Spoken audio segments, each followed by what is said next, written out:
이 종택과 익선동의 월양식당, 그리고 부지 전체를 매각할 것이다.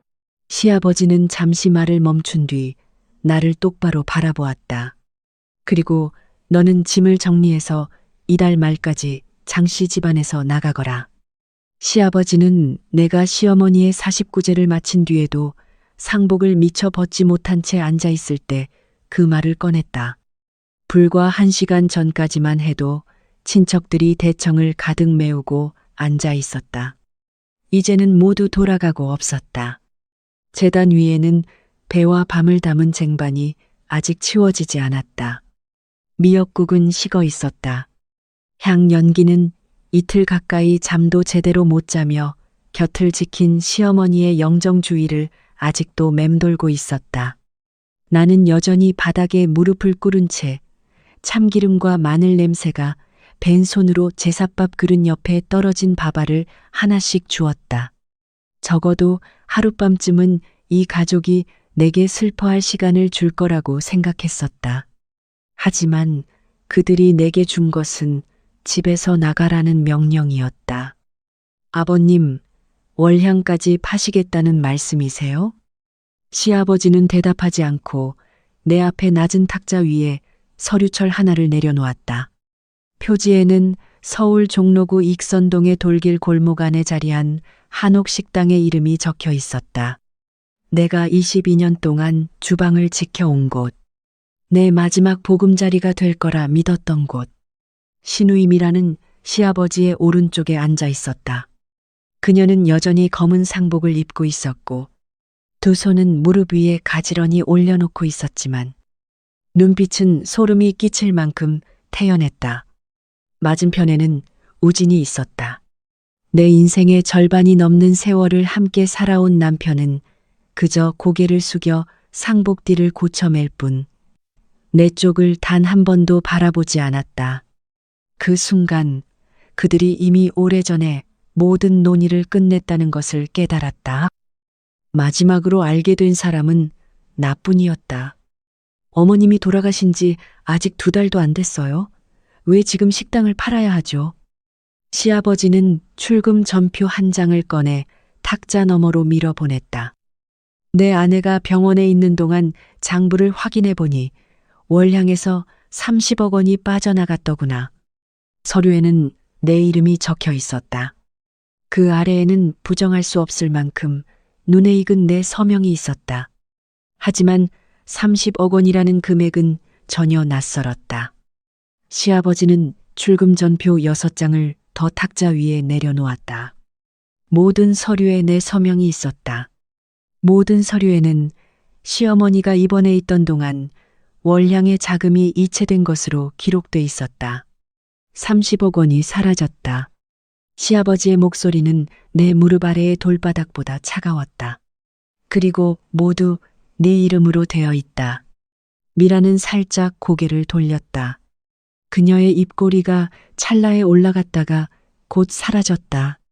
나는 남편을 바라보았다. 당신도 이 일을 알고 있었어? 나는 우진이 부정하기를 기다렸다. 서류에 착오가 있다고 말해주기를 기다렸다. 그 오랜 세월 자기 곁을 지켜온 아내를 믿는다는 말, 단 한마디라도 해주기를 기다렸다. 하지만 그는 아주 작은 목소리로 말했을 뿐이었다. 솔직해져. 그 한마디가 내 온몸을 얼어붙게 했다. 문 밖에서 무거운 구두 소리가 돌바닥 위로 울려 퍼졌다. 경찰 2명이 대청으로 들어왔다. 앞장선 경찰이 체포영장을 제시하며 내 이름과 30억 원 횡령 혐의를 또렷하게 읽었다. 나는 우진을 돌아보았다. 당신이 저 사람들을 불렀어? 그는 대답하지 않았다. 시아버지는 내가 입고 있는 상복을 가리켰다. 저 여자가 방금 고인의 제사를 지냈다고 해서 봐주지 마시오. 차가운 수갑이 내 손목에 채워졌다. 아무도 나서서 막지 않았다. 미라는 미소를 들킬까봐 고개를 숙였다. 시아버지는 제단 쪽으로 얼굴을 돌렸다. 우진은 자기 어머니의 영정 바로 옆에 서 있으면서도 여전히 내 시선을 피했다. 나는 이 가족을 위해 몇 끼니 밥을 지었다. 시어머니의 병상 곁에 앉은 채 잠들기도 했다. 모든 결정에서 내 이름을 남편의 이름 뒤에 두었다. 도둑처럼 끌려나가고 나서야 그 집에는 애초부터 내 자리가 없었다는 것을 깨달았다. 문을 넘기 전 나는 마지막으로 뒤를 돌아보았다. 바람 한 줄기가 불어와 탁자 가장자리에 걸쳐 있던 출금 전표 사본을 뒤집었다. 촛불 아래 시어머니의 생애 마지막 몇 달 동안 익숙해진 떨리는 필체로 적힌 붉은 글씨 한 줄이 드러났다. 이 송금 날짜는 내가 수술대 위에 누워있던 날이다. 그렇다면 수술이 끝난 뒤 아직 정신이 충분히 맑았을 때 시어머니는 그 사본을 보고 그들이 나를 범인으로 몰기 위해 꾸민 바로 그 서류 위에 경고를 남긴 것이었다. 더 읽기도 전에 경찰에게 밖으로 끌려나갔지만 그 한 줄만으로도 몸부림을 멈추기에 충분했다. 시어머니가 죽어가는 동안 30억 원이 저절로 사라진 것은 아니었다. 누군가는 시어머니가 마취된 바로 그때를 골랐고 펜을 들 수도 말할 수도 없는 그 틈에 내 서명이 들어간 출금 전표를 꾸며냈다. 그리고 시어머니는 죽기 전에 그 함정을 알아챘다. 22년 동안 내 이름조차 메뉴에 실리는 걸 단 한 번도 허락받지 못했구나. 부엌 앞을 지나 끌려갈 때 시어머니가 어느 늦겨울 밤에 했던 말이 갑자기 머릿속에 울렸다. 내가 장씨 집안에 들어온 날, 월향은 익선동 골목 깊숙이 자리한 낡은 한옥 한 채에 불과했다. 겨울이면 바람이 나무문 틈으로 스며들었다. 장마철이면 육수 냄비를 놓아둔 부엌 구석으로 빗물이 똑똑 떨어졌다. 매일 아침 나는 4시부터 일어나 쌀을 불리고 채소를 고르고 육수를 끓였다. 나는 전임 요리사에 지나치게 짠 된장국을 고쳤고 갈비 양념에 간 배를 넣어 고기를 더 부드럽게 만들었으며 계절별 메뉴를 고안해 손님이 없던 월량을 한 달 전부터 예약해야 하는 곳으로 만들었다. 하지만 신문에서 식당의 영혼이라 불리는 사람은 언제나 우진이었다. 기자가 비결을 물을 때마다 그는 그저 미소 지었다.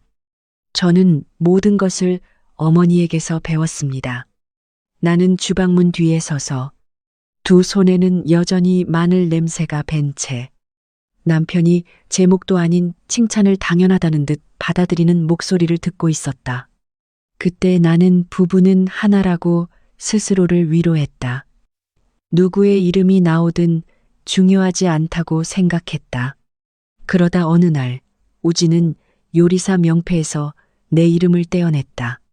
그는 장씨 집안의 맏며느리가 자신을 드러내서는 안 된다고 말했지만 여전히 나를 새벽부터 일어나게 했고 육수 손마다 맛을 보게 하고 손님에게 내놓기 전에 음식의 간을 모두 고치게 했다.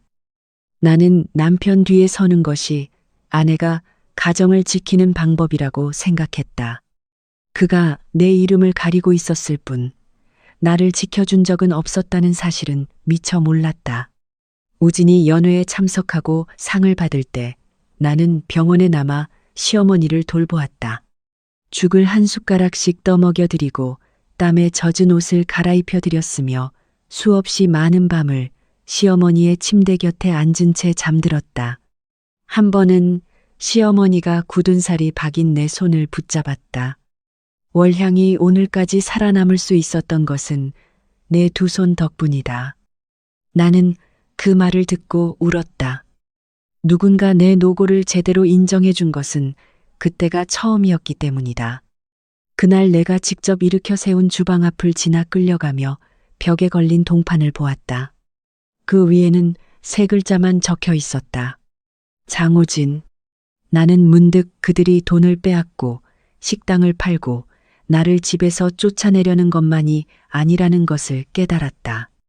그들은 내가 월향에 존재했다는 증거를 모조리 지우려 했다. 나는 이틀 뒤 바로 그 동판에 이름이 적힌 남자가 구치소 밖에서 기다리다가 내게 펜을 내밀며 남은 내 인생마저 내 손으로 그에게 넘기라고 요구하게 될 줄은 몰랐다. 네가 서명만 하면 단 하루도 감옥에 있지 않게 해줄게. 우진은 내가 유치장에서 풀려나 조사를 기다리게 된 날 다정한 목소리로 말했다. 서울에는 차가운 비가 내리고 있었다. 나는 처마 아래에 서 있었고 손목에는 아직 붉고 보랏빛 수갑 자국이 남아 있었다. 그는 아내가 억울한 일을 당해 고통스러워하는 남편처럼 다가와 나를 안았다. 익숙한 향수 냄새에 나는 하마터면 울음을 터뜨릴 뻔했다. 조사를 받던 이틀 내내 나는 그가 오기를 기다렸다. 남편이 나를 믿는다는 말 한마디만 해주면 어떤 수모도 견딜 수 있다고 생각했었다. 내가 가장 유능한 변호사를 선임했어. 전부 내가 해결할게. 우진은 내 머리를 쓰다듬은 뒤 차문을 열고 서류 뭉치를 꺼냈다. 첫 번째 서류는 이혼 합의서였다. 그 뒤에는 유산과 지분을 비롯해 월량과 관련된 시어머니의 재산상 권리를 모두 포기한다는 각서가 붙어 있었다. 내 손이 멈칫했다. 나를 구하려고 이런 것들에 서명하라는 거야? 우진은 마치 상처받은 사람이 자신인 것처럼 한숨을 쉬었다. 네가 식당에 대한 권리를 계속 주장하면 경찰은 네게 횡령할 동기가 있었다고 생각할 거야. 전부 포기해. 내가 월향을 팔고 피해를 배상한 다음 네가 선처받을 수 있도록 부탁할게. 그는 내 손을 꽉 잡았다. 나는 너를 위해 이러는 거야. 바로 그 순간 나는 병원에서의 어느 날 밤을 떠올렸다. 시어머니는 내 손목을 붙잡고 약하지만 분명한 목소리로 말했다. 모두가 등을 돌릴 때 가장 먼저 네게 손을 내미는 사람을 조심해라. 그때는 그 말을 이해하지 못했다. 이제 나를 가장 먼저 안아준 사람이 마지막 남은 상속권마저 내놓으라고 요구하고 있었다. 나는 고개를 숙여 눈물을 닦는 척한 뒤 서류를 접었다. 하룻밤만 생각할 시간을 줘. 우진은 미소를 지었다. 그가 돌아서는 순간 양복 주머니에서 만년필 한 자루가 삐져나왔다. 나는 그것을 단번에 알아보았다. 그것은 그가 식자재 입고 서류에 급히 서명하라며 병원으로 가져오던 펜이었다. 내가 부엌 밑에 숨겨둔 것은 요리법이 아니다. 그것은 너를 장씨 집안에서 구해줄 유일한 길이다. 그 말은 자정이 가까운 시각 나를 다시 월향으로 이끌었다. 나는 임시로 빌린 방으로 돌아가지 않았다. 반평생 넘게 몸담아온 주방으로 곧장 내려갔다. 구리솥들은 여전히 벽에 가지런히 걸려 있었다. 나무 도마에는 아직 파 냄새가 배어 있었다. 가장 깊숙한 구석에는 시어머니가 아무도 손대지 못하게 했던 짙은 갈색 장독이 있었다. 예전에 내가 그 주변을 닦으려고 할 때마다 시어머니는 내 손을 밀어냈다. 아직 때가 아니다. 나는 장독 뚜껑을 열었다. 안에는 장이 없었다. 낡은 천상자 위에 마른 콩이 한 겹 덮여 있을 뿐이었다. 상자 안에는 손잡이에 숫자 12가 새겨진 청동 숟가락이 들어 있었다. 숟가락 뒷면에는 부엌 조리대 아래 열쇠 구멍에 꼭 맞을 듯한 작은 돌기가 있었다. 나는 무릎을 꿇었다. 숟가락은 정확히 들어맞았다. 딱 마른 소리가 울렸다. 나무 바닥판이 한쪽으로 움직이며 땅속으로 이어지는 캄캄한 계단이 드러났다. 지하실은 작고 차가웠으며 발효된 장냄새가 짙게 배어 있었다. 선반에는 12개의 나무패가 있었고 각각의 패에는 음식 이름이 적혀 있었다.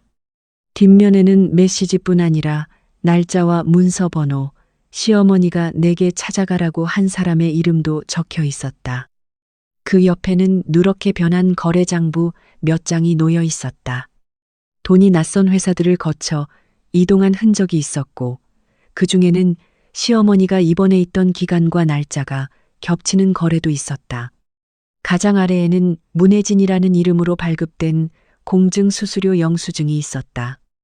월향과 관련된 서류에 내 이름이 등장한 것은 그것이 처음이었다. 나는 마지막 봉투를 열었다. 시어머니의 글씨는 떨리고 있었지만 여전히 또렷했다.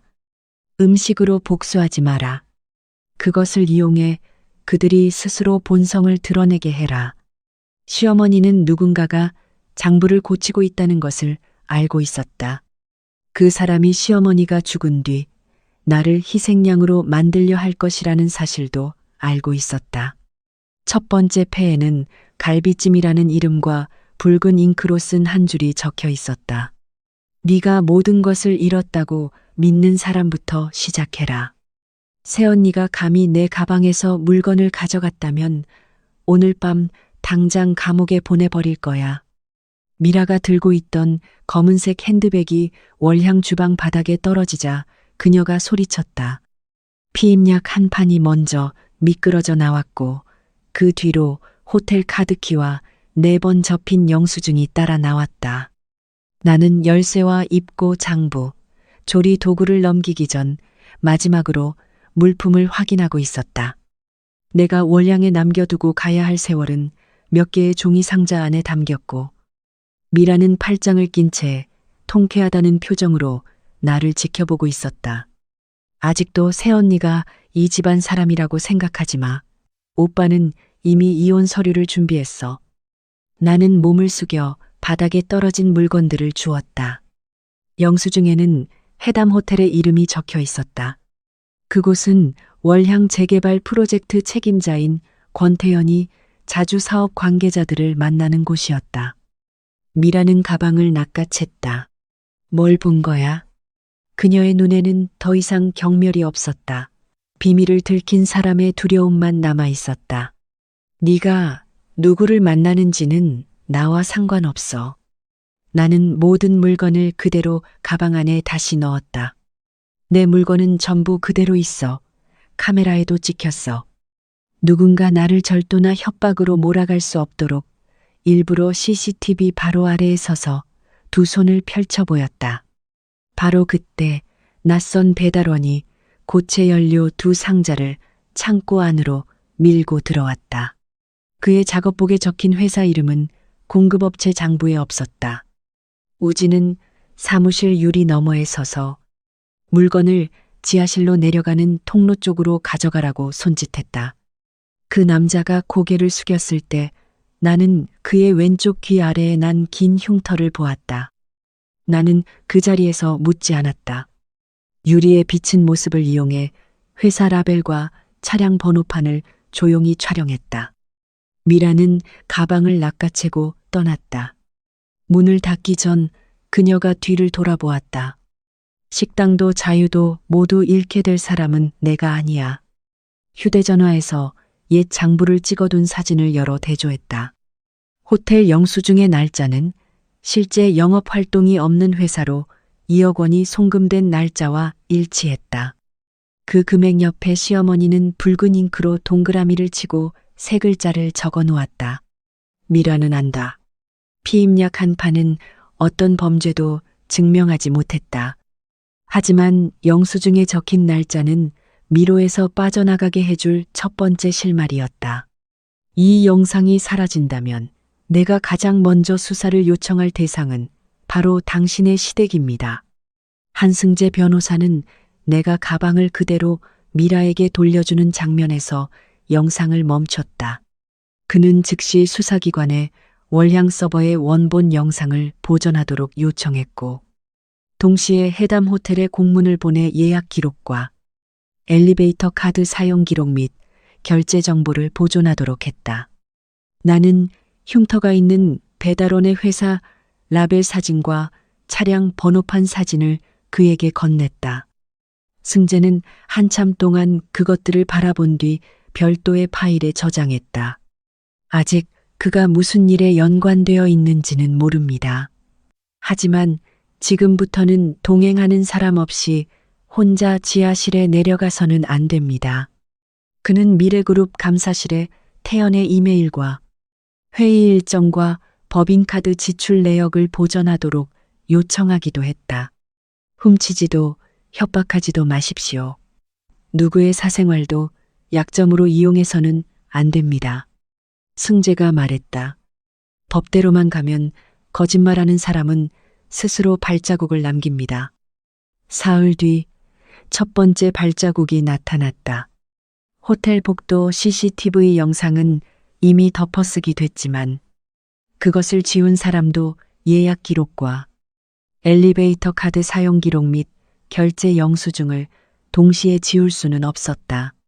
서로 독립된 세 가지 흔적은 모두 미라와 태연 사이의 6차례 만남을 가리켰고 그 만남들은 모두 프로젝트 자금이 빠져나가기 직전에 이루어졌다.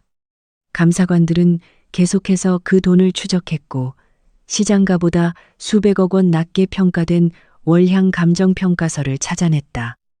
파일은 요리법 이름으로 위장되어 있었지만 그 안에는 토지 개발권을 장씨 집안 친척의 주소를 우편물 수령지로 둔 페이퍼 컴퍼니에 넘기려는 계획이 들어 있었다. 이제 그들을 체포하기에 충분한가요? 승재는 고개를 저었다. 그들이 함께 같은 방에 들어갔다는 것을 증명하기에는 충분합니다. 하지만 누가 바깥에서 문을 잠갔는지 알아내기에는 아직 부족합니다. 나는 보고서를 덮었다. 숫자는 고통을 알지 못하지만 내가 여전히 주방에 서서 육수 손마다 간을 맞추는 동안에도 월향은 이미 오래전부터 조금씩 팔려 나가고 있었다. 그리고 가장 큰 함정을 놓은 사람은 아직 자신의 이름을 남기지 않았다. 이 서명들은 위조된 것이 아닙니다. 실제로 당신이 쓴 것입니다. 승재는 감정서를 탁자 위에 내려놓았다. 출금 전표 7장에 적힌 서명 가운데 3개는 내가 직접 한 것으로 확인되었다. 복사본이 아니었다. 필체를 흉내낸 것도 아니었다. 나는 눈을 감았다. 병원의 소독약 냄새가 갑자기 되살아났다. 4년 전 시어머니는 위출혈을 일으킨 뒤 입원했다.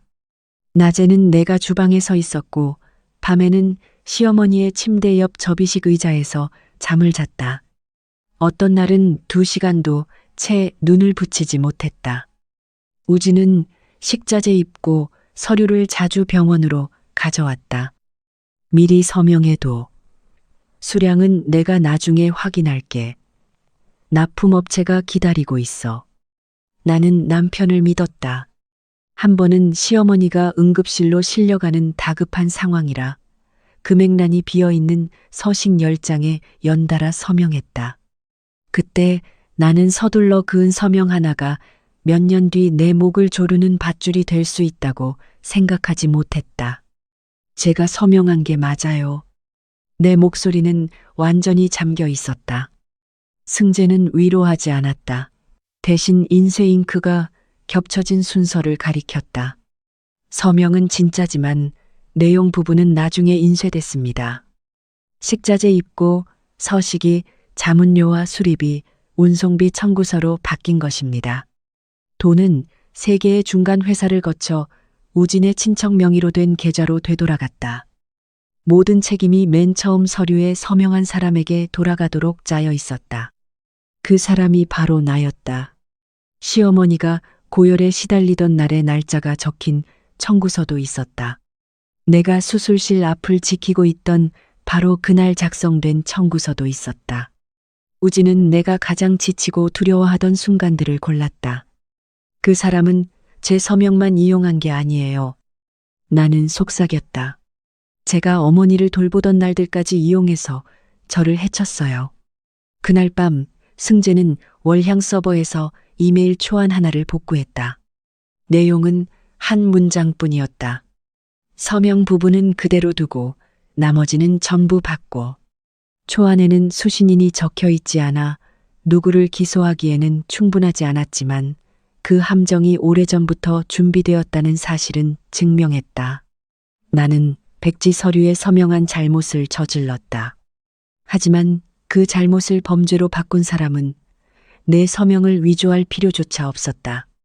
그는 내가 한때 자신을 믿었다는 사실만 이용하면 되었다. 문혜진 씨, 오늘부터 당신은 월향 주방에 출입할 권한이 없습니다. 직무정지 처분은 모든 직원 앞에서 통보됐다. 새 관리자는 손을 내밀어 수십 년 동안 내가 지니고 다닌 열쇠를 넘기라고 요구했다. 유리문 너머에서는 육수가 여전히 끓고 있었고 된장 냄새도 계속 흘러나왔다. 모든 것은 그대로였고 나만 마치 한 번도 그곳에 속한 적이 없는 사람처럼 밖으로 밀려났다. 그날 오후 개인 계좌가 동결되었다. 약국 계산대에서 은행카드 결제가 거부되었다. 언론은 일제히 내가 수갑을 찬 사진에 선명한 붉은 제목을 붙였다. 유명 식당 며느리 30억 원 횡령 혐의. 기자들은 대문 앞을 막고 지분을 노리고 시어머니를 돌본 것이냐고 물었다. 가장 아픈 말들은 내가 만든 밥을 먹었던 사람들에게서 나왔다. 직원단체 채팅방에서 누군가는 아무 속셈도 없이 그렇게 오랫동안 착하게 살 수는 없다고 말했다. 아버지를 잃고 힘들어하던 때 내가 채용한 젊은 주방 보조민서만은 그들에게 동조하지 않았다. 그녀는 아직 나서서 나를 변호할 용기는 없었지만 몰래 주방 CCTV 영상의 사본을 보관해 승재에게 보냈다. 작은 임시 거처에 혼자 앉아 내가 직접 한 서명을 바라보았다. 나는 속았다고 소리칠 수 있었다. 하지만 확인하지 않고 서명했고 부부 사이에는 서로를 의심할 필요가 없다고 생각해 남편에게 결정권을 넘겼다는 사실은 부정할 수 없었다. 신뢰는 범죄가 아니다. 하지만 나의 부주의는 범죄가 들어올 수 있는 문을 열어주었다. 다음 날 나는 수사기관 청사 앞에 섰다. 저는 횡령 혐의를 부인합니다. 나는 한 글자씩 분명하게 말했다. 하지만 확인하지 않고 서류에 서명한 사실은 인정합니다. 제 잘못에 해당하는 부분은 제가 책임지겠습니다. 하지만 다른 사람이 꾸민 범죄까지 대신 뒤집어 쓰지는 않겠습니다. 군중은 몇 초 동안 조용해졌다. 고개를 숙여 동정을 구하지 않은 채 수많은 마이크 사이를 지나갔다. 그날 밤 나는 8번째 음식패를 열었다. 뒷면에는 내가 병원에서 서명했던 출금 전표의 날짜와 시어머니의 메시지가 적혀 있었다. 내 이름을 되찾고 싶다면 먼저 내 잘못을 인정할 용기를 내야 한다. 당신을 감옥에 보내려는 사람은 이미 자신의 도주 경로까지 마련해 두었습니다. 승재는 탁자 위에 4개의 봉투를 올려놓았다. 첫 번째 봉투에는 월향이 팔린 뒤 시아버지의 도박빚을 갚겠다는 약정서가 들어 있었다. 두 번째 봉투에는 강남 아파트 계약금 지급 서류와 미라에게 이사직을 주겠다는 약속이 들어 있었다. 세 번째 봉투에는 재개발 사업에서 태연에게 돌아갈 수익 몫이 적혀 있었다. 마지막 봉투에는 캐나다 장기 체류 서류와 우진의 이름으로 된 편도 항공권이 들어 있었다. 그의 아버지 이름은 없었다. 미라의 이름도 없었다. 내 이름도 없었다. 각자에게 각기 다른 대가가 약속되어 있었지만 그 누구도 자신의 보상이 월량에서 빠져나간 동일한 자금으로 지급된다는 사실을 알지 못했다. 사건이 터지면 우진은 모두를 남겨둔 채 서로가 그의 거짓말을 뒷받침하게 만들고 자신만 사라질 생각이었다. 승재는 지하실에서 발견한 공증 영수증을 꺼냈다. 그는 문서 번호를 추적해 지금까지 공개된 적 없는 지분 신탁 계약서를 찾아냈다. 시어머니는 세상을 떠나기 전 월향 지분 51%를 신탁하고 자신이 사망한 뒤 내가 수익자가 되도록 지정했다. 수익자 통지와 원본 서류 공개가 유보돼 있었기 때문에 나는 그 매각을 막을 권리가 내게 있다는 사실을 전혀 알지 못했다. 그렇다면 제가 식당 매각을 막을 수 있겠네요. 맞습니다. 하지만 지분은 당신이 월량을 지킬 수 있게 해줄 뿐입니다. 당신이 실제로 한 서명까지 무효로 만들어주지는 않습니다. 나는 공증 영수증 위에 손을 올렸다. 시어머니는 내게 식당을 지킬 권리를 주었다. 하지만 내 이름은 내가 직접 되찾아야 했다. 나는 이익을 약속한 3개의 봉투와 캐나다 서류를 바라보았다. 그들은 우진의 동맹이 아니에요. 내가 말했다. 자신들이 이미 팔렸다는 사실을 모르는 희생양들이에요. 제가 입을 열면 우진이 조사실에 들어가기도 전에 제 아들이 먼저 체포될 겁니다. 강선자는 망원시장 뒤편의 작은 창고에서 말했다. 그녀는 30년 넘게 월향을 관리했고 시어머니가 입원하기 직전 일주일간 회계실 열쇠를 보관했던 사람이었다. 승재는 명숙 여사의 개인 인감 사진을 탁자 위에 올려놓았다. 누가 그것을 가져가는 것을 보셨습니까? 선자는 오랫동안 고개를 숙이고 있다가 마침내 고개를 끄덕였다. 우진이 어머니 방 서랍을 여는 것을 봤어요. 그날 사모님은 고열에 시달리고 계셨어요. 우진은 인감을 꺼내 몇 장의 서류에 찍은 뒤 회계 장부를 아래층으로 가져갔어요. 선자가 따져 묻자 우진은 그녀 아들의 계좌 사본을 내밀었다. 그는 식자재 공급회사에서 잘못 입금된 돈을 받은 적이 있었고 그날 바로 돌려주었지만 우진은 그 거래를 자금 세탁의 증거로 만들겠다고 협박했다. 제가 증언하면 제 아들이 직장도 잃고 집도 잃고 감옥에 가게 될 거라고 했어요. 선자는 얼굴을 가렸다. 당신이 수갑을 차는 모습을 보고도 저는 여전히 침묵했어요. 나는 마음이 아팠지만 그녀를 몰아붙이지 않았다. 아주머니께서 따로 보관해 둔 것이 있나요? 선자는 고개를 저었다. 녹음은 없어요. 사모님이 원본 장부와 인감을 철제 상자에 보관하셨다는 것만 알아요. 그 상자는 어디에 있습니까? 승재가 곧바로 물었다. 몰라요. 입원하시기 전에 사모님이 그것을 회계실에서 옮기셨어요. 가장 중요한 물건은 아직 월량 안에 있다고만 하셨고 때가 되기 전에는 찾지 말라고 하셨어요. 지하실에서 본 적은 있으세요?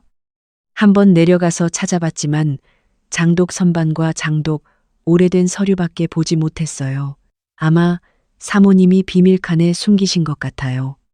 승재는 수첩을 덮었다. 구체적인 위치가 없으면 지하실 전체를 뜯어내 달라고 요구할 수는 없습니다. 하지만 지금부터는 아무도 혼자 그곳에 내려가서는 안 됩니다. 그는 수사기관의 진술을 기록하도록 요청하고 월향 측에는 주방 아래 구역의 현 상태를 그대로 보존하라고 요구했다. 나는 선자에게 흉터가 있는 배달원의 사진을 보여주었다. 아주머니께서 이 사람이 지하실 근처에 오는 것을 보시면 전하 변호사에게 전화하세요. 절대로 따라가지 마세요. 선자는 고개를 끄덕였지만 손은 여전히 떨리고 있었다. 혜진아, 그 상자가 우진이 장부를 조작했다는 것을 증명할 유일한 물건일 수도 있어. 우리는 진실이 필요해요. 하지만 그걸 누구의 목숨과도 바꾸고 싶지 않아요. 선자는 고개를 숙였다. 아마도 그녀는 너무 오랫동안 침묵해 왔을 것이다. 그리고 죄책감은 때때로 두려움보다 사람을 더 무모하게 만든다. 여러 날 밤 동안 임시 거처의 작은 탁자 위에 앞서 찾은 11개의 나무패를 펼쳐 놓았다. 어떤 패에는 날짜 하나만 적혀 있었다. 어떤 패에는 세금 서류의 번호가 적혀 있었다. 어떤 패에는 음식 이름과 시어머니가 나에게 찾아가라고 한 사람의 이름만 있었다. 나는 잉크로 적힌 획 하나하나를 병원 기록과 대조해야 했고 납품 일정, 옛 장부, 그리고 월향에서 일했던 사람들의 진술과도 대조해야 했다. 어떤 패도 혼자서는 모든 비밀을 풀지 못했다. 하지만 올바른 순서로 놓자 그것들은 시어머니가 남긴 길을 만들어냈다. 수술 날짜, 해담 호텔, 감정평가서, 공증 영수증. 중간 계좌들과 진실을 알면서도 아직 말할 용기를 내지 못한 사람들의 이름. 그날 밤 나는 마지막 패를 열었다. 패의 앞면에는 시어머니가 내가 며느리로 들어온 첫날 끓여주었던 누룽지죽이라는 이름이 적혀 있었다. 마지막 음식은 누가 옳은지를 증명하기 위한 것이 아니다. 그것은 선택해야 할 때 네가 어떤 사람이 될지를 알아보기 위한 것이다.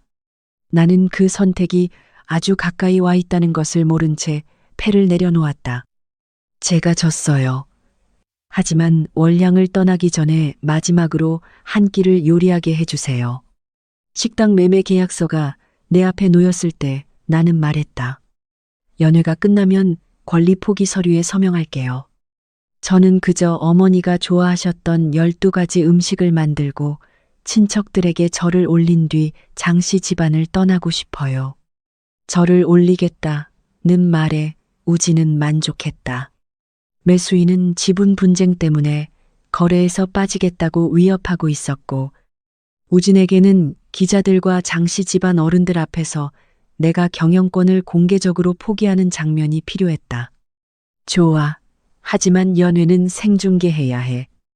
우진은 내가 직접 일으켜 세운 주방에서 고개 숙이는 모습을 온 나라가 보기를 원했다. 그는 매수인 측 대표와 감사관들, 친척들을 초대했다. 시아버지는 상석에 앉았다. 미라는 아버지 오른쪽에 앉았다. 태연은 미래그룹 대표 옆자리에 배치되었고, 그곳에서 일어나 떠나는 것은 도망치고 있음을 인정하는 것과 같았다. 선자는 방 끝에 서 있었다. 민서는 주방 화면을 대형 스크린에 송출하는 일을 맡았고, 동시에 양념 선반 위에 별도의 휴대전화를 두어 백업 송출용으로 사용했다. 승재의 요청에 따라 사복수사관 2명이 현장에 있었다. 한 명은 정문 가까이에 앉았고, 다른 한 명은 감사단의 일원인 척 연회장 안에 서 있었다. 아직 누구를 체포할 근거는 없었다. 그들의 임무는 증인을 협박하거나 증거를 인멸하려는 행동이 나타날 경우에만 개입하는 것이었다.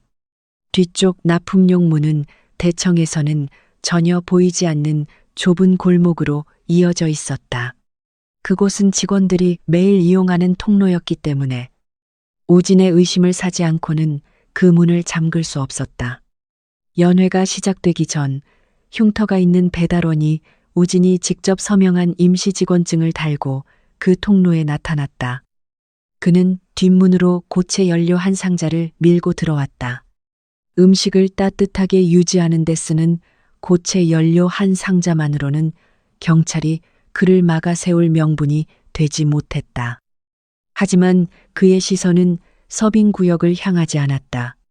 그의 시선은 지하실로 내려가는 길을 가린 조리대 쪽으로 자꾸만 향했다. 민서에게 카메라로 계속 그를 찍으라고 손짓하고, 선자에게는 절대로 지하실에 내려가지 말라고 메시지를 보냈다. 메시지에는 읽음 표시 2개가 떴다. 하지만 선자는 답하지 않았다.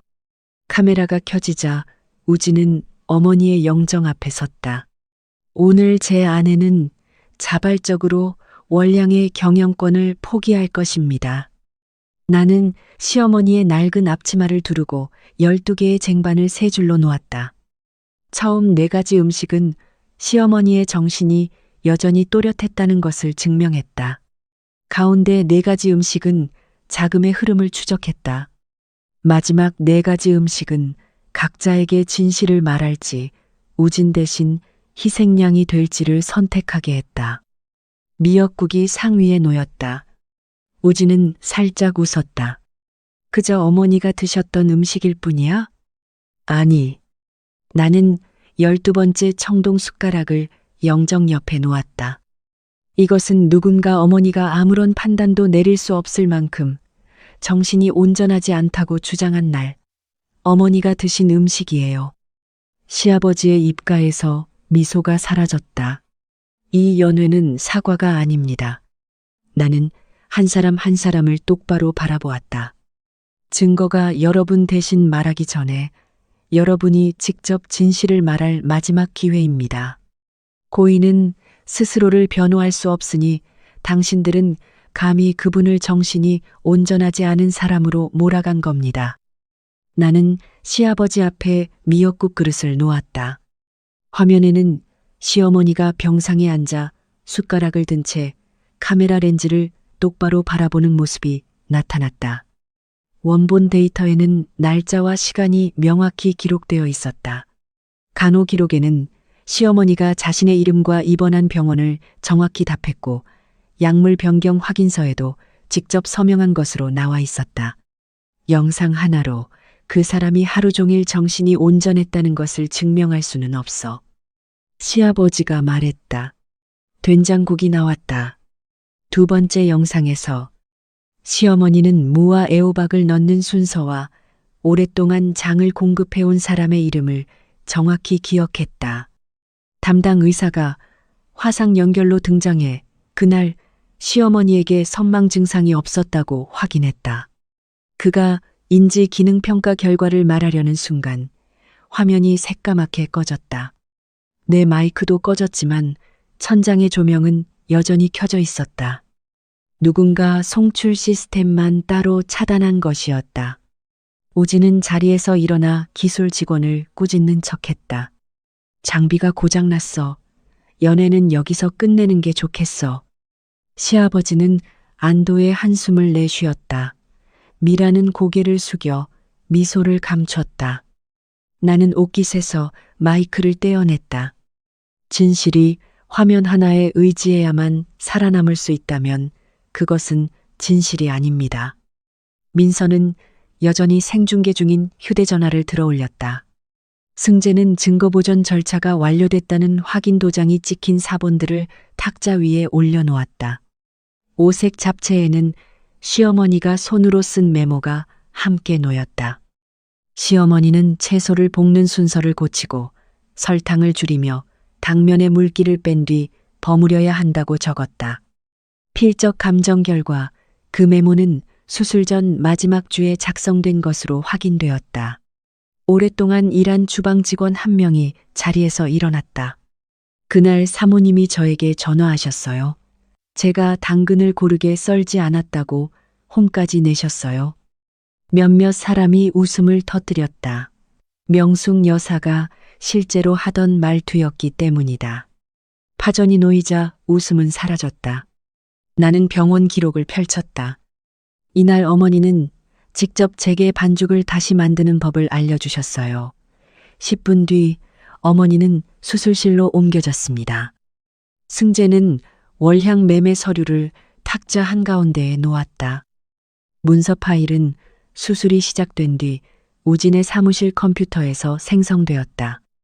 병원 출입 기록에는 누구도 시어머니에게 서류를 가져간 기록이 없었고 서류에 찍힌 인감 가장자리에 깨진 흔적은 선자가 우진이 서랍에서 꺼내는 것을 보았던 인감과 일치했다. 미리 서명했을 수도 있잖아. 시아버지가 벌떡 일어났다. 그럴 수 없습니다. 승재가 대답했다. 마지막 장에는 마취가 시작된 뒤 수정된 조항이 들어 있습니다. 수술대에 누워있던 사람이 아직 존재하지도 않았던 문서를 읽고 동의할 수는 없습니다. 시아버지는 선자를 돌아보았다. 그녀는 여전히 고개를 숙인 채 사람들 앞에서 확인해줄 용기를 내지 못하고 있었다. 시아버지는 즉시 그 침묵을 이용했다. 자네가 나이든 직원을 압박해 자네 뜻대로 말하게 하는군. 나는 선자에게 애원하지 않았다. 아주머니에게는 침묵할 권리가 있습니다. 하지만 문서 생성 시간과 마취 기록, 인감의 흔적은 거짓말하지 않습니다. 장씨 집안의 최고 어른인 큰아버지가 젓가락을 내려놓았다. 태후, 자네는 언제부터 이 서류가 가짜라는 것을 알고 있었나?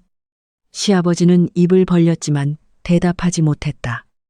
4가지 음식은 이미 식어 있었다. 아무도 젓가락을 들지 않았다. 우진이 내 굴복을 보여주려고 초대한 사람들조차 그의 시선을 피하기 시작했다. 침묵이 충분히 이어지도록 내버려 두었다. 너무 빨리 드러난 거짓말은 또 다른 거짓말로 가릴 수 있다. 하지만 방 안의 모든 사람이 그것을 함께 보게 되면 거짓말을 한 사람은 가장 가까이 앉은 사람부터 두려워하기 시작한다. 나는 미라를 바라보았다. 나는 네 사생활을 심판하지 않아. 2억 원이 어디로 갔는지만 묻는 거야. 나는 미라 앞에 갈비찜을 놓았다. 그 옆에는 해담 호텔 영수증과 수사기관이 합법적으로 확보한 3가지 기록이 놓여 있었다. 그 자료들은 프로젝트 자금이 빠져나가기 직전에 미라와 태연이 6차례 만났다는 사실을 보여주었다. 수육삼은 시장가보다 수백억 원 낮게 평가된 월향 감정평가서와 함께 나왔다. 간장게장이 나오자 승재는 이익 배분표와 계좌 거래 내역을 미라 앞에 놓았다. 돈의 일부는 강남 아파트 계약금을 내기 위해 여러 차례 소액으로 쪼개 인출되었다. 계약서에 서명한 사람은 미라였다. 미라는 탁자를 내리쳤다. 그건 단지 초안일 뿐이야. 나는 돈을 받은 적 없어. 돈은 네가 그것을 초안이라고 부르든 선물이라고 부르든 상관하지 않아. 내가 대답했다. 돈은 자신이 지나간 곳만 기록할 뿐이야. 휴대전화로 이어지던 생중계의 댓글 분위기가 바뀌었다. 누군가는 미라를 체포하라고 요구했고 또 누군가는 내가 사적인 일을 이용해 복수하고 있다고 말했다. 나는 카메라를 똑바로 바라보았다. 사생활은 범죄가 아닙니다. 저는 단지 그녀에게 자금의 흐름을 설명하라고 요구하는 것입니다. 미라는 아버지가 자신을 보호해 주기를 기다리는 듯 시아버지를 바라보았다. 하지만 그는 아파트 계약서만 바라보았고 무릎 위에 올려놓은 손이 떨리기 시작했다. 태현은 고개를 깊이 숙였다. 우진은 자기 여동생을 단 한 번도 바라보지 않았다. 미라는 오빠가 자신을 버릴 준비를 해두었다는 사실을 누구보다 먼저 깨달았다. 오빠, 뭐라도 말해. 그녀의 목소리가 한층 작아졌다. 우진은 여전히 침묵했다. 그 침묵은 직원이 삼계탕을 내려놓을 때까지 이어졌다. 모든 시선이 그에게 향하기 시작한 바로 그때 우진은 촬영팀의 송출 제어 장치를 낚아챘다. 그는 미리 준비해둔 별도의 영상 소스로 화면을 전환했다. 영상 하나가 나타났다. 그 영상 속에서 나는 태연과 함께 앉아 이렇게 말하고 있었다. 그 방식대로 진행하세요. 무슨 일이 생기면 제가 책임지겠습니다. 연회장 전체가 얼어붙었다. 우진은 내 진짜 서명이 들어간 청구서들을 탁자 위에 내던졌다. 지시를 내린 사람은 저 여자야. 미라와 태연은 그저 따랐을 뿐이야. 그가 초대한 사람들은 큰 소리로 내게 죄를 인정하라고 요구하기 시작했다. 미라는 즉시 그 말을 빠져나갈 구실로 삼았다. 새언니가 나를 억지로 끌어들였어.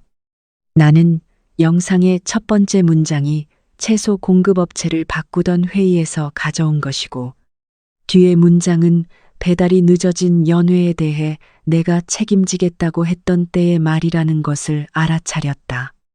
하지만 그 자리에서 2개의 원본 영상을 바로 내놓을 수는 없었다. 몇 초 동안 수갑을 차던 날처럼 심장 소리가 귓속을 크게 울렸다. 서명은 제 것이 맞습니다. 확인하지 않고 서명한 것은 제 잘못입니다. 나는 우진을 똑바로 바라보았다. 하지만 제 서명이 진짜라고 해서 그 위에 더 씌워진 거짓 내용까지 제 지시가 되는 것은 아닙니다. 우진은 입꼬리를 올렸다. 그러니까 죄를 인정한 거군. 아니, 내가 한 서명에 대한 책임은 인정해. 하지만 그 서명을 이용해 꾸민 범죄는 당신 몫이야. 나는 태연을 바라보았다. 누가 지시했는지 당신은 알고 있어요. 거래가 끝나면 누가 가장 먼저 희생양이 되어 감옥에 갈지도 알고 있죠. 태연은 손가락 마디가 하얗게 될 때까지 젓가락을 꽉 쥐었다. 처음으로 우진의 미소 뒤에 감춰진 불안이 드러났다. 그의 시선은 자꾸만 뒷문으로 향했다. 계속 침묵하면 우진 대신 감옥에 갈 사람은 당신이에요. 나는 태연 앞에 구절판을 놓았다. 그 옆에는 토지 감정가 축소와 자금 이체, 페이퍼 컴퍼니 설립에 대한 모든 책임을 태연 혼자 지도록 만든 계약서가 놓여 있었다. 우진은 익명의 고발장까지 준비해 두었고 거래가 끝나는 즉시 태연을 수사기관에 넘기기만 하면 되었다. 서버 데이터는 그 계약서가 우진의 이메일 계정에서 개인 변호사에게 발송되었다는 것을 증명합니다. 승재가 말했다. 그를 유죄로 만들기에는 아직 부족하지만 누가 당신을 위한 관을 미리 준비했는지 알기에는 충분합니다. 태연은 우진을 바라보았다. 그의 눈에는 더 이상 상사를 향한 경외심이 없었다. 자신의 이름이 묘비에 새겨진 것을 본 사람의 공포만 남아 있었다. 그는 입을 열었다가 다시 다물었다. 나는 재촉하지 않았다. 태연은 아직 나를 구할 준비가 되어 있지 않았다. 하지만 그 순간부터 그는 자신을 구할 방법을 찾기 시작했다. 갈비 환자가 미라 앞에 놓였다. 나는 우진이 식당을 판 뒤 돈을 나누어 주겠다고 약속한 메시지 내역을 그녀에게 내밀었다. 반면 이틀 뒤에는 미라를 계획에서 빼는 조건으로 같은 돈을 태연에게 주겠다고 약속한 메시지도 있었다. 오빠는 나를 버리려고 했어? 미라가 떨리는 입술로 물었다. 우진은 대답하지 않았다. 그는 주방문 쪽을 바라보았다. 바로 그때 민서가 달려와 내게 휴대전화 화면을 보여주었다. 뒷문 카메라에는 흉터가 있는 남자가 지하실로 이어지는 복도로 숨어 들어가는 모습이 포착돼 있었다. 그의 손에는 작은 금속통 하나가 들려 있었다. 그가 다시 화면 가장자리에 나타났을 때는 두 손이 비어 있었다. 선자, 아주머니는 어디 계시지? 그녀가 방금 전까지 서 있던 자리는 비어 있었다. 민서는 영상을 뒤로 돌렸다. 남자가 주방문 뒤로 사라진 지 불과 몇 초 뒤 선자가 조용히 그를 따라갔다. 나는 그녀에게 전화했다. 아무도 받지 않았다. 고기 굽는 냄새와 간장 냄새 사이로 타는 냄새가 스며들었다. 기름이 타는 냄새가 아니었다. 알코올을 끼얹은 낡은 종이가 타는 듯한 냄새였다. 지하실. 나는 조리대 쪽으로 달려갔다. 비밀문은 바깥에서 쇠막대로 잠겨 있었다.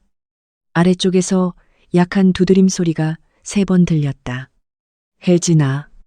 선자의 목소리였다. 민서는 흉터가 있는 남자가 좁은 골목으로 뛰쳐나가는 순간 뒷문 쪽으로 카메라를 돌렸다. 수사관 한 명은 우진을 붙잡고 연회장 안의 사람들을 보호하기 위해 남았다. 다른 한 명은 즉시 그를 뒤쫓았다. 하지만 뒤쪽 납품 통로는 2갈래로 갈라졌고 소형 트럭 한 대가 길을 막고 있었다. 수사관이 차 앞쪽을 돌아가는 몇 초 사이 남자는 옆거리의 인파 속으로 사라졌다.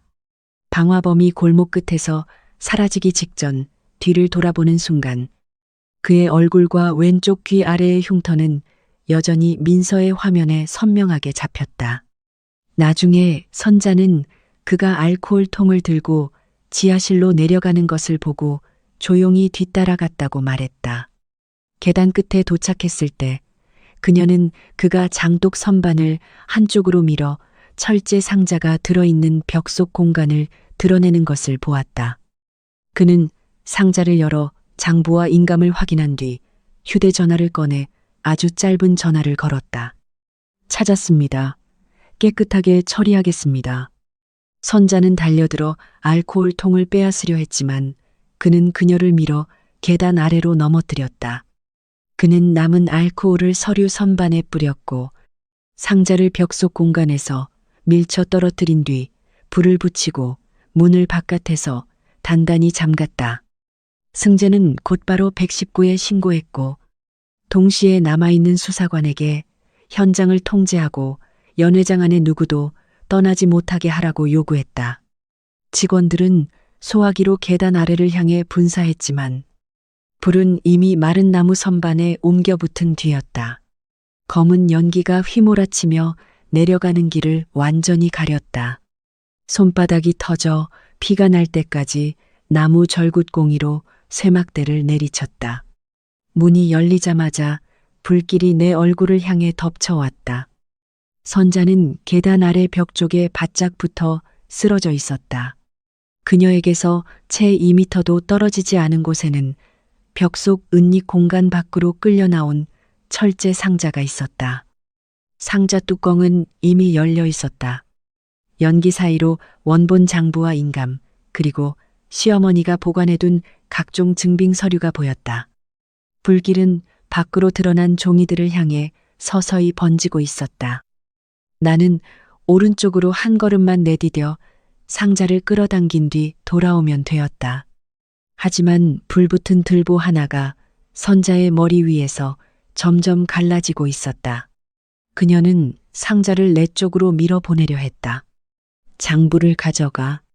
그녀의 목소리는 숨소리처럼 희미했다. 나를 구하지 마. 그 순간 12번째 패에 적힌 말이 울려 퍼졌다. 마지막 음식은 누가 옳은지를 증명하기 위한 것이 아니다.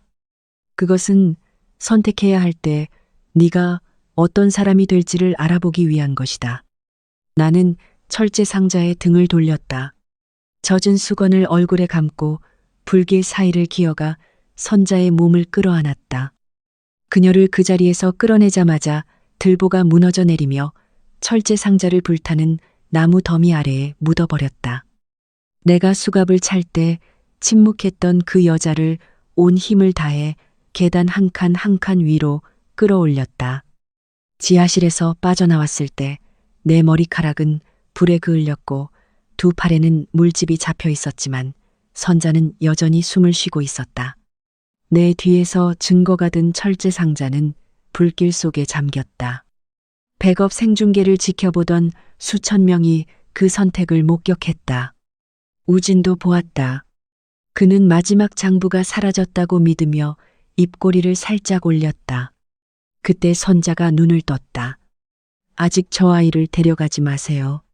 그녀는 구급차 들것 위에서 더 이상 떨리지 않는 목소리로 말했다. 저 아이가 직접 말하게 하고 싶어요. 선자는 우진을 똑바로 바라보았다.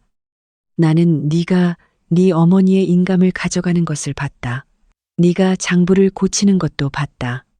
불을 붙이기 전에 배달원이 네게 전화해서 장부가 서류 선반 안에 있다고 말했다. 우진은 웃음을 터뜨렸지만 그 웃음은 메마르고 짧았다. 지어낸 이야기야. 그가 나한테 전화했을 때는 아직 장독 선반 앞에 서 있었어. 장부도 상자 안에 그대로 있었고 그는 말을 멈췄다. 아무도 말하지 않았다.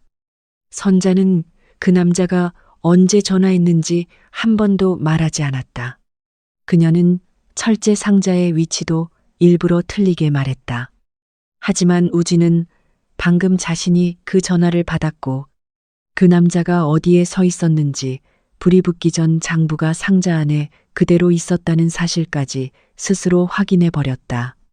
선자는 눈을 감고 아주 천천히 숨을 내쉬었다.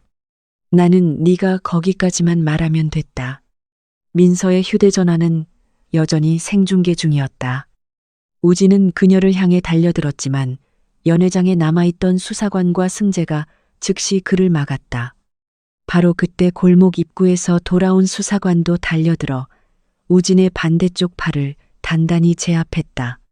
너희는 아무것도 몰라. 우진은 수사관의 손에서 벗어나려고 몸부림쳤다. 미라는 얼굴이 새하얗게 질린 채 오빠를 바라보았다. 오빠가 정말 사람을 시켜 지하실에 불을 지른 거야? 입 닥쳐. 시아버지는 탁자를 짚었다. 우진아, 네가 무슨 짓을 한 거냐? 그는 돌아서 아버지를 바라보았다. 저는 원래 장씨 집안의 것이었던 것을 되찾았을 뿐이에요. 어머니는 식당을 저 여자에게 넘겼어요. 손님들은 저 여자가 만든 음식만 기억했어요. 저는 제 집안에 서 있으면서도 쓸모없는 사람 취급을 받았다고요.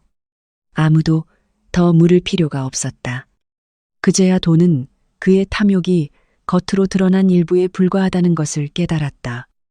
우진이 가장 파괴하고 싶었던 것은 자신이 누려온 모든 영광이 어머니와 내가 만들어낸 것임을 증명하는 장소였다.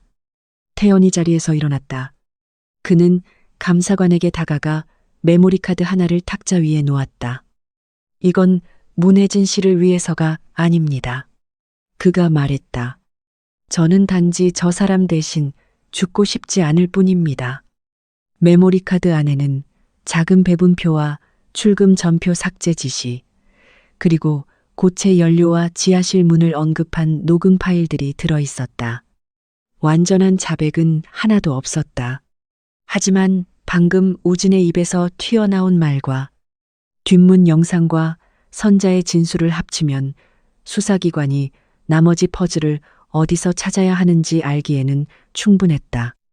경찰이 우진을 데려가기 전 나는 1분만 달라고 요청했다. 민서는 연회가 시작될 때부터 따뜻하게 보관해둔 누룽지죽 한 그릇을 가져왔다.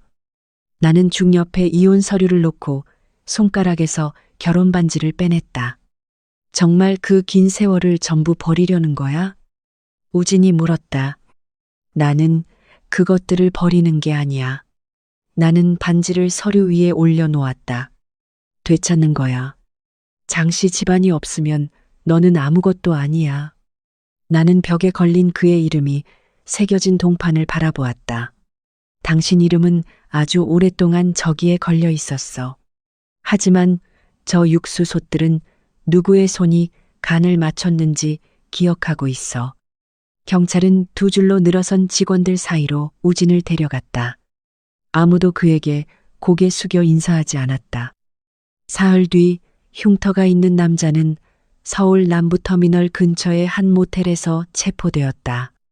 수사관은 그의 앞에 월향 뒷문에서 촬영된 영상과 배달 차량의 번호판, 그의 여동생 계좌로 최근 송금된 돈의 내역과 화재가 발생하기 직전 우진과 통화한 기록을 내놓았다. 그는 거의 1시간 동안 침묵했다. 우진이 자신을 모른다고 부인했다는 말을 듣고 나서야 그는 돈을 받고 지하실 문을 잠근 뒤 서류를 불태우고 선자가 다시는 증언할 엄두도 내지 못하게 겁주라는 지시를 받았다고 고개를 숙여 진술했다. 그 진술은 남아있던 의혹을 모두 풀어냈다. 2개의 원본 영상은 백업 서버에서 복구되었다. 한 영상에는 내가 채소 공급업체 변경 문제를 논의하는 모습이 담겨 있었다. 다른 영상에는 배달이 늦어진 연회에 대해 내가 책임지겠다고 말하는 모습이 담겨 있었다. 두 영상을 잘라 이어 붙였을 때만 자금 이체를 지시한 말처럼 들렸다. 프린터 기록은 내가 빈 서식에 서명한 날짜 이후 가짜 청구서의 내용 부분이 작성되었다는 사실을 보여주었다. 태연은 이익 배분표와 데이터 삭제 요청서, 그리고 고체 연료와 지하실 문을 언급한 녹음 파일들을 제출했다. 선자는 우진이 어머니의 서랍에서 가져간 인감 가장자리에 깨진 흔적을 확인했다. 어떤 증거도 하나만 놓고 보면 사건을 종결하기에 충분하지 않았다. 하지만 그것들을 나란히 놓자 내 이름을 향해 놓였던 덫은 이제 그것을 꾸민 사람을 추참하기 시작했다. 43일 뒤 승재는 횡령 혐의에 대한 불송치 결정서를 내 앞에 놓았다. 문혜진이라는 이름은 더 이상 30억 원을 횡령한 피의자라는 문구 아래에 있지 않았다. 나는 그 서류를 2번 읽고 내려놓았다. 그 순간이 오면 울게 될 거라고 생각했었다. 하지만 가장 먼저 떠오른 것은 어머니의 제사를 지내던 밤 내 손목에 수갑이 채워지던 소리였다. 누명을 벗었다고 해서 그날 밤이 사라지는 것은 아니었다. 그것은 단지 그날 일어난 일을 정확한 이름으로 부를 권리를 내게 돌려주었을 뿐이었다. 우진은 횡령 사건의 주범으로 기소되었고 사문서위조와 증인 협박, 증거인멸, 그리고 사람의 생명까지 위협한 방화 혐의도 받았다. 시아버지는 월향 매매 서류 위조에 공모한 책임을 져야 했다. 미라는 자금 유용과 거래 은폐 혐의로 기소되었다. 태연은 수사에 협조한 점을 참작받았지만 자신이 가담한 범죄에 대한 책임까지 면제받지는 못했다. 재판에서 우진은 여전히 모든 일을 가족 간의 갈등이라고 주장하려 했다. 검사는 바깥에서 쇠막대로 잠긴 지하실 문의 사진을 화면에 띄웠다. 가족은 사람을 불타는 지하실 안에 가두지 않습니다. 법정은 조용해졌다. 11개월 뒤 우진은 주범으로서 방화를 직접 지시한 점이 인정돼 가장 무거운 형을 선고받았다. 시아버지와 미라도 각자의 행위에 따라 유죄 판결을 받았다. 태연은 협조한 점을 인정받아 감형되었지만 이익을 얻기 위해 침묵을 선택했던 대가는 여전히 치러야 했다. 선고가 내려진 지 3주 뒤 우진은 교도소에서 편지를 보내 마지막으로 한 번만 만나 달라고 했다. 나는 가지 않았다. 확정된 이혼 판결문 사본과 함께 그 편지를 돌려보냈다. 모든 문을 닫는데 마지막 대화가 꼭 필요한 것은 아니다. 그 후 6개월 동안 나는 월향의 대표 자리에 바로 앉지 않았다. 나는 독립된 감사기관을 고용해 모든 장부를 다시 검토하고 결제 절차를 새로 만들었다. 첫 번째 배당금은 내가 확인하지 않고 서명했던 서류들로 인해 발생한 손실을 보전하는 데 사용되었다. 몇몇 옛 직원들은 저축한 돈을 가져와 손실 보전에 보태고 싶다고 말했다. 나는 봉투를 하나씩 돌려주었다. 저는 30억 원을 가져가지 않았습니다. 내가 말했다. 하지만 저는 확인을 신뢰로 대신했습니다. 그 책임은 제 손으로 바로잡겠습니다. 그때부터 모든 지출은 두 사람이 교차 확인해야 했다. 아무도 빈칸이 남아있는 서식에 서명할 수 없었다. 창고 열쇠는 민서에게 맡겼다. 회계실은 독립감사관이 관리했다. 지하실을 열려면 두 사람의 확인이 필요했다. 우진이 혼자 쥐고 있던 열쇠 꾸러미는 여러 개로 나뉘었다. 처음으로 월향의 권력은 한 사람의 손안에만 들어있지 않았다. 1년 뒤 월향은 다시 문을 열었다. 우진의 이름이 새겨진 낡은 동판은 철거되었다. 새 간판에는 월향이라는 이름만 남았고 그 아래에는 작은 글씨로 주방 책임자 문혜진이라고 적혀 있었다. 나는 내 이름을 몇 초 동안 바라본 뒤 안으로 들어갔다. 주방벽에 적힌 것은 내 이름만이 아니었다.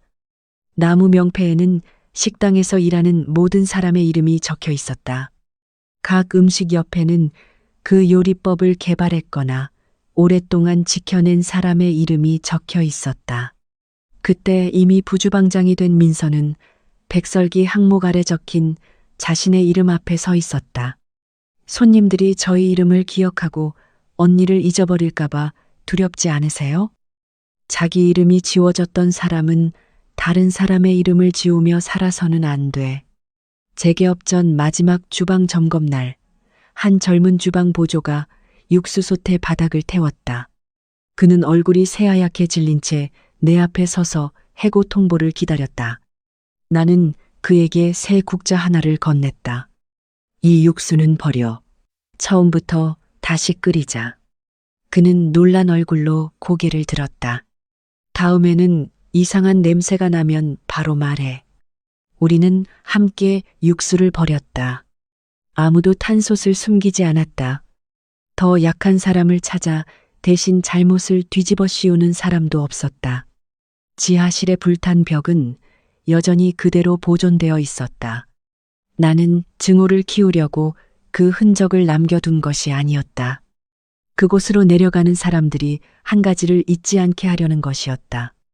너무 많은 사람이 잘못된 일을 보고도 침묵을 선택하면 한 장소가 불타 없어질 수 있다는 것을.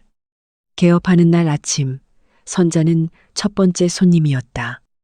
그녀는 창가에 앉아 시어머니의 요리법으로 끓인 된장국 그릇을 두 손으로 감싸고 있었다.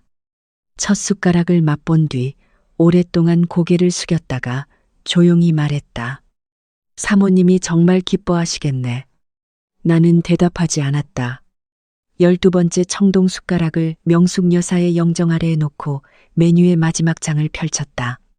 그곳에는 시어머니가 남긴 메시지가 적혀 있었다. 가족은 한 집을 함께 소유한 사람들이 아니다. 가족은 그 집이 불타고 있을 때에도 다시 돌아와 우리를 구하는 사람이다. 문 밖에서는 첫 손님들이 익선동의 돌길 골목으로 들어오기 시작했다. 나는 메뉴를 덮고 앞치마 끈을 다시 묶은 뒤 주방으로 들어갔다. 내 뒤에 나무 벽에는 모든 사람의 이름이 여전히 선명하게 보였다. 나는 태어나 처음으로 누구의 이름 뒤에도 서 있지 않았다. 그리고 내 이름이 보이기 위해 누구도 사라질 필요가 없었다.